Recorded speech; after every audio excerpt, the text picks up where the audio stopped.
This is probably gonna be kind of a short video because there's not really that much to the story, but the story itself is so insane that I have to tell it. In third grade, I had one of my favorite teachers of all time. This teacher was hated, okay? When I left second grade and started going to third grade and I got the letter that told me what my teacher was gonna be, my sister was like, she sucks. She's so mean. She hates everybody. And you're gonna hate her class. She's very strict. I was kind of a bum. I always have been a bum in school, I won't lie. Not that I get bad grades, but that I try to get the best grade in the laziest way possible. I also had terrible handwriting and I hated getting a lot of work. And basically what I was told about this teacher was she's gonna be strict. First day of class, she starts telling us the rules. The ones I remember at least. You couldn't yawn, okay? If you did yawn, you had to completely cover your mouth. She said, I don't want to see your teeth. If I wanted to see a bunch of children's teeth, I would have been a dentist.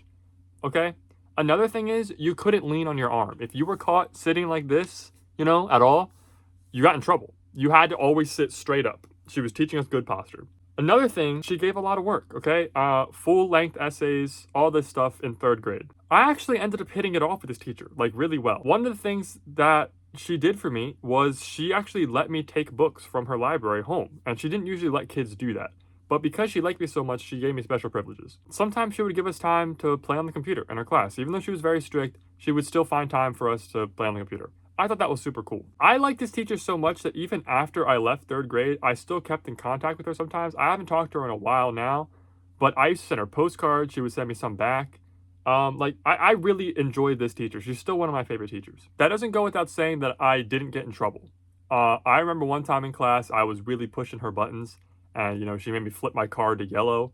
And then when I sat down, I think I said something else, and she made me get back up and put it on red. That was the only time it ever been put on red. Still, at the end of the day, she was one of my favorite teachers. My dresser is still covered in a book of stickers that she gave me, a bunch of like Jurassic World stickers that she gave me. She was such a cool teacher. One day, I was making an animation. I was on this website called ABC Yacht. I don't know if you guys remember this website, but it was like an educational kid website. But it had some like simple games on it. None of the games were really that great. I went on there the other day to like see if it was still up. It is still up. The games kind of sucked. I'm not gonna lie, but I used to play this game where you had to like build a custom car and then you could drive the car. All kinds of games. One of the games that they had was where you can make animations, right? It gave you 100 frames and you can make an animation.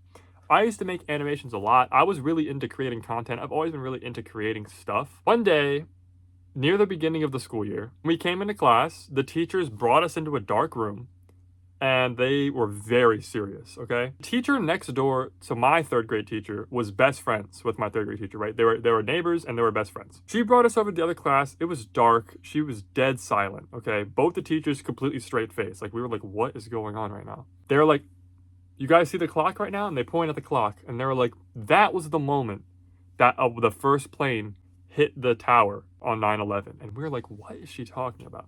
And she's like, do you guys know what 9/11 is? I don't remember if I knew what 9/11 was, to be honest. But, we all just nodded our heads. And they put on a video, and they show us a video of 9/11. They showed us the dude who, the people who were jumped to their death. And we were like, honestly, probably not understanding the gravity of what they were showing us, to be honest. I doubt we took it very seriously. I was a teacher's pet, all right? I was a kiss up. I was a pick me. Because I was a teacher's pet, I pretended that I knew exactly what was happening. I was like, oh my God, this is so serious. When we got back to the classroom, we had a normal lesson, and then she gave us some free time. And during my free time, I started making animation. And I think you guys can guess where this is going. I made a stop motion animation of 9/11. Okay, I drew the towers. It took me a really long time. I drew the towers, I drew a scene, I drew people on the ground, I drew cars driving by, and then I animated an airplane disappearing into the tower and a giant fiery explosion. And for some reason, my third grade mind thought, I bet my teacher would like this. Show her the animation, right? Again, literally, I drew the Twin Towers and I drew an airplane crashing into them. I drew them exploding and I drew them collapsing. Okay, I animated the explosion, everything.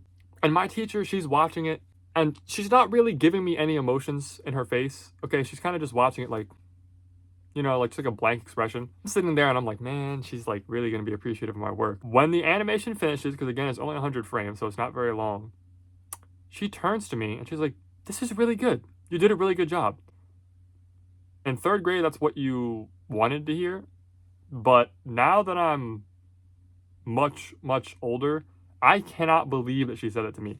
if a kid showed me an animation of 9/11 today, I would be extremely concerned.